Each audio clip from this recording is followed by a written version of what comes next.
Brought to you by TechnoSpark 20 series smartphones. Delhi में लोकसभा चुनाव होने हैं। ऐसे में सभी प्रत्याशियों ने नामांकन भर दिया है और सभी प्रत्याशी अब डोर टू डोर अपनी कैंपेनिंग कर रहे हैं।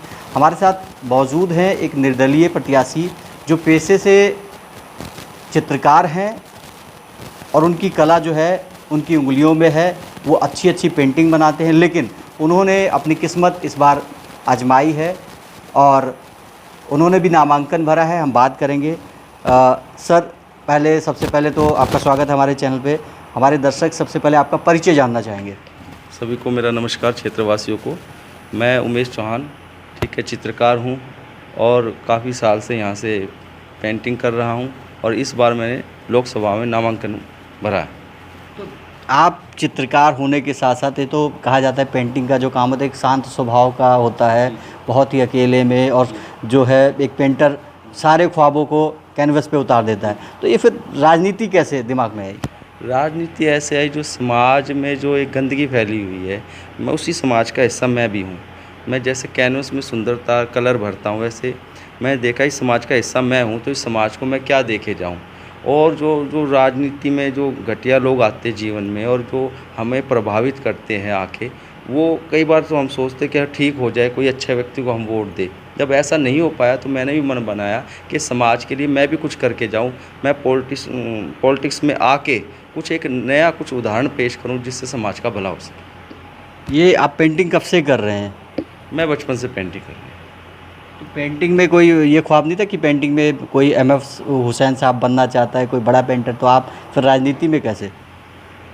बचपन से ही अंदर से एक शौक़ था, एक लीडरशिप का भी, क्योंकि गुरुजी थे हमारे, उनके पास में कोई राजनीतिक लोगों का आना जाना लगा ही रहता था, ठीक है, तो लीडरशिप कहीं ना कहीं रही है। आपने नामांकन भरा है इस इलाके से, बीजेपी है, इंडिया गठबंधन से आम आदमी पार्टी से महाबल जी हैं, बीजेपी से कमल जी सरावत, उनके बीच में आप अपने आप को कैसे देखते, कैसे सर्वाइव करेंगे? पब्लिक आखिर आपकी तरफ कैसे अट्रैक्ट होगी? कि जो उनकी बातें हैं, जो एक आम जन जीवन को जो प्रभावित करने वाले हैं मुद्दे हैं, वो उनके पास नहीं है। कोई केजरीवाल के नाम पर वोट मांग रहा है, कोई मोदी जी के नाम पे वोट मांग रहा है, लेकिन एक प्रत्याशी होने के नाते और जो इस क्षेत्र की पश्चिमी दिल्ली लोकसभा के क्षेत्र की जनता है, उनकी क्या समस्या है, इस पर किसी ने बात नहीं करी। जैसे बुजुर्गों की पेंशन मेरे मुद्दे हैं, जैसे बुजुर्गों की पेंशन 10,000 होनी चाहिए। युवा में रोज़गार एक मुद्दा है मेरे लिए, उनको रोज़गार तो हर पार्टी वादा करती है, लेकिन हम कह रहे हैं गारंटी भी होनी चाहिए, उसकी सुनिश्चित होनी चाहिए गारंटी। नहीं, मोदी साहब तो गारंटी दे रहे हैं, मोदी की गारंटी वो 10 साल से गारंटी दे रहे हैं, उन्होंने 15 लाख की भी गारंटी ली थी, वो फेल होगी। तो इसलिए लोगों को कहीं ना कहीं बड़ी बड़ी पॉलिटिकल पार्टियों से एक विश्वास सा हटता जा रहा है। आप अकेले ही है, कोई बड़ी पार्टी भी आपकी नहीं है कि जिसमें 2-4 सांसद वहाँ पहुँचे? अगर आप अकेले ही पहुँचते हैं तो क्या करेंगे फिर अकेले इतने सांसदों के बीच में, कैसे वहाँ पर अपनी बात रखेंगे? देखिए, सत्य कभी अकेला नहीं होता है, ठीक है, सच में से ना कुछ घटाया जा सकता है ना जोड़ा जा सकता है। आप जो है ना, अपना एक वजूद अपना होना चाहिए, किसी की परछाई में अपनी। जितने भी लीडर है या जो जितने भी कैंडिडेट खड़े, ये किसी और के नाम पे वोट मांग रहे हैं। इनके खुद का इनका मैनिफेस्टो तो कोई और तैयार करता है, इनके भाषण भी कोई और लिखता है। हमारा जो कुछ है ये संघर्ष करके, मैं एक ज़मीन से जुड़ा हुआ कार्यकर्ता रहा हूँ, आज फिर मैं नॉमिनेशन भी भरा है, तो जो कुछ पाया मैंने अपने संघर्ष से पाया, इसलिए जो कुछ अपने दम खम पे और जनता पे विश्वास है और आगे हम बढ़ेंगे।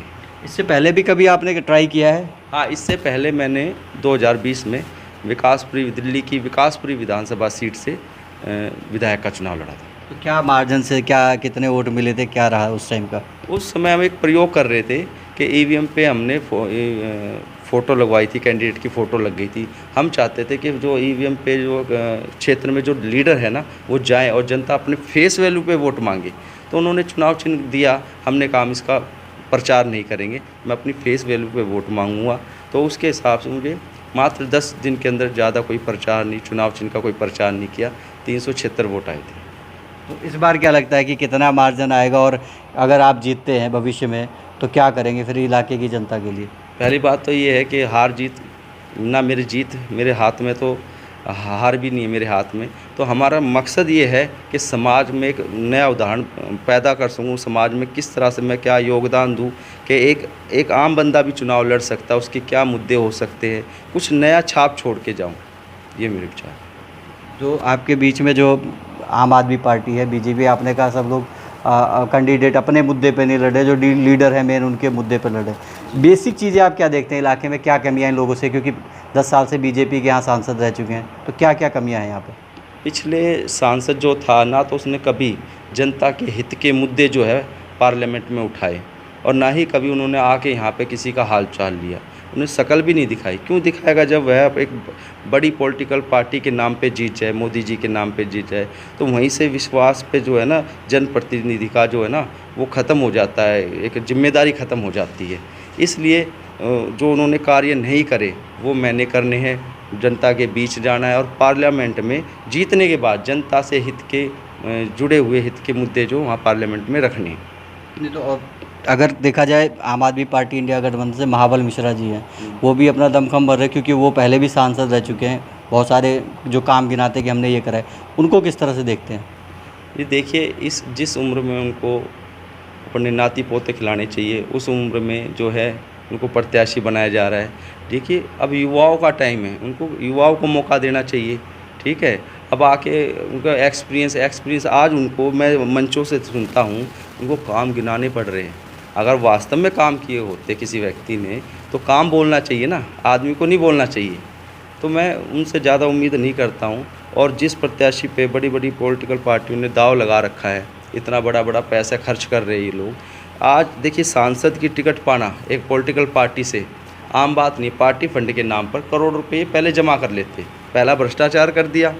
दूसरा ये है कि करोड़ों रुपए खर्च कर रहे हैं, जबकि चुनाव आयोग की गाइडलाइंस है कि 95 लाख से आप ज़्यादा खर्च नहीं कर सकते।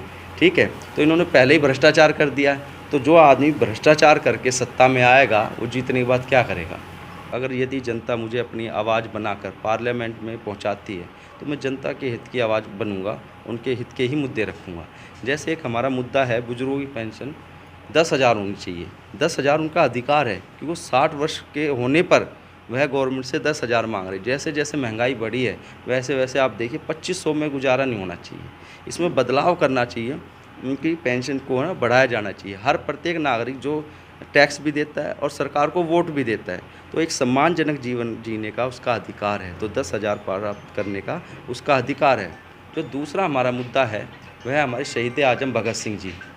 शहीद आजम भगत सिंह, देखिए उनके नाम पे आतंकवादी का टैग लगाया था ब्रिटिश गवर्नमेंट ने। मैं चाहता हूँ ये हटे उनके नाम से, उनको भारत का सर्वोच्च नागरिक सम्मान भारत रत्न दिया जाए।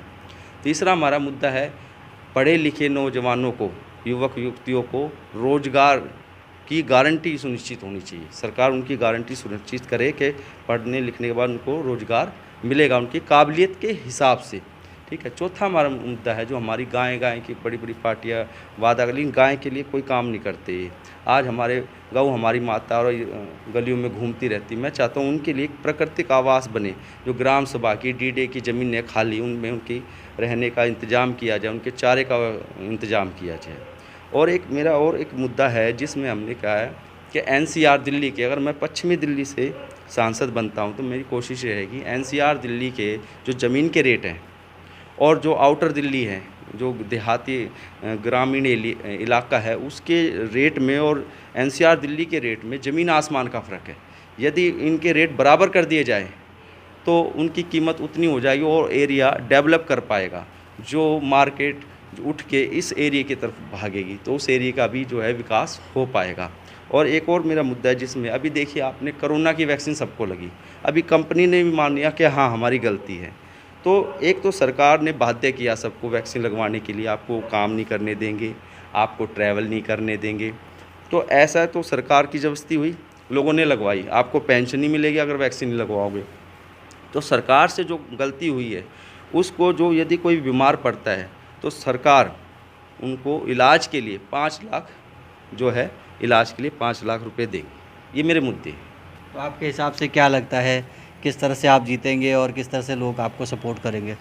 देखिए, सपोर्ट एक तो नए चेहरे पे सपोर्ट करेंगे, युवा है कि युवा विचार है हमारे, ठीक है। और जो उनके झूठे वादे करते आए, उनके एक पॉलिटिकल पार्टी लगातार झूठे वादे करते आई है, उनसे कुछ हटके एक नया है। तो मैं बस इनसे जीतने, मैं ये नहीं कहता मुझे वोट दे के आप जिताइए, लेकिन कम से कम कुछ वोट दे के मेरा हौसला तो बढ़ाइए। क्योंकि मैं हार जीत की परवाह नहीं करता। देखिए हार जीत की अगर मैं परवाह करता ना, लगातार विधायक का चुनाव लड़ा एक निर्दलीय होके, फिर उसके बाद फिर से मैं दोबारा आज एमपी के इलेक्शन में हूँ। तो ये मकसद जो मेरा वो समाज में कुछ बदलाव करना है, समाज को कुछ देना, ना कि जीत कर उस सत्ता पे काबिज होना है।